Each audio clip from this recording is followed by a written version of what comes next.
भगवान बुद्ध अपने शिष्यों के साथ एक गांव पहुंचे। वहां के लोग उन्हें सुनने के लिए बड़ी संख्या में इकट्ठा हुए। सभी उत्सुक थे कि बुद्ध से कुछ सीखें जो उनके जीवन को बदल सके।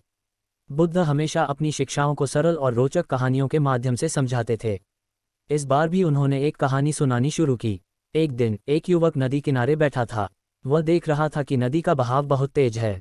पानी में बहती हुई एक सूखी टहनी उसकी नज़रों में पड़ी।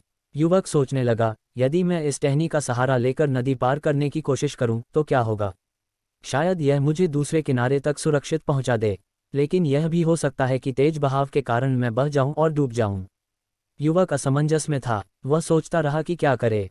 तभी उसके मन में विचार आया, टहनी पर निर्भर रहने के बजाय क्यों न मैं अपने तैरने की क्षमता का उपयोग करूं। यदि मैं अपने ज्ञान, शक्ति और आत्मविश्वास का सहारा लूं तो शायद मैं नदी को पार कर सकता हूं। युवक ने साहस किया। उसने नदी में छलांग लगाई और अपनी पूरी ताकत और धैर्य के साथ तैरने लगा। बहाव तेज था, लेकिन उसने हार नहीं मानी। थोड़ी देर में उसने नदी को सफलतापूर्वक पार कर लिया। जब वह दूसरे किनारे पर पहुंचा तो उसने महसूस किया कि उसने अपनी ताकत, अपने आत्मविश्वास और अपनी क्षमता के बल पर यह काम किया। बुद्ध ने कहानी खत्म कर सभा की ओर देखा। उन्होंने पूछा, अब बताओ, यदि उस युवक ने टहनी का सहारा लिया होता तो क्या होता। सभा में बैठे लोग सोचने लगे। किसी ने जवाब दिया, गुरुदेव, वह युवक टहनी के भरोसे नदी पार नहीं कर पाता। टहनी उसे भटकाकर बहाव में दूर ले जाती और शायद वह डूब भी जाता। बुद्ध मुस्कुराए और बोले, सही कहा। यह टहनी हमारे भ्रम, आलस्य और कमजोरियों का प्रतीक है। आज की युवा पीढ़ी भी ऐसी टहनियों का सहारा लेती है। कभी यह टहनी आलस्य होती है, कभी मनोरंजन में डूबने की आदत और कभी किसी दूसरे पर निर्भर रहने की प्रवृत्ति।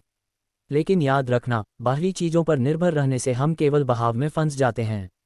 यदि हम अपने भीतर की शक्ति, अपने ज्ञान और अपने आत्मनिर्भरता का सहारा लें तो जीवन की किसी भी चुनौती को पार कर सकते हैं। सभा में गहरा सन्नाटा छा गया। लोग बुद्ध के शब्दों को ध्यान से सुन रहे थे। उन्होंने महसूस किया कि यह शिक्षा केवल कहानी नहीं थी, बल्कि उनके जीवन की सच्चाई थी। बुद्ध ने कहा, युवाओं को यह समझना चाहिए कि बाहरी चीजें जैसे धन, आराम या दूसरों की मदद केवल अस्थायी सहारे हैं।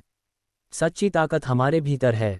अपने भीतर झांकना सीखो, अपने लक्ष्य पर ध्यान केंद्रित करो, कठिनाइयों से मत डरना। जब तुम अपने मन को स्थिर रखकर आत्मविश्वास और मेहनत के साथ आगे बढ़ोगे तो तुम्हें कोई भी बाधा रोक नहीं पाएगी।